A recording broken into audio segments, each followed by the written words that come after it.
எவ்வளோ அழகா இருக்கு.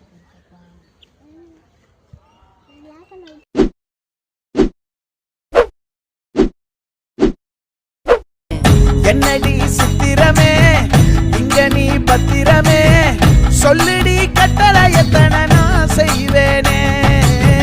அன்புல பெட்டகமே தங்குற கட்டடமே ரத்தமே முத்தமே சாமியே கொட்டுன வரும் திக்கிறனே உன்னை கண்டு விக்கிறனே சேட்டையில சிக்கிறனே கொஞ்சம் கொஞ்சம் மிதந்து போகிறேன்.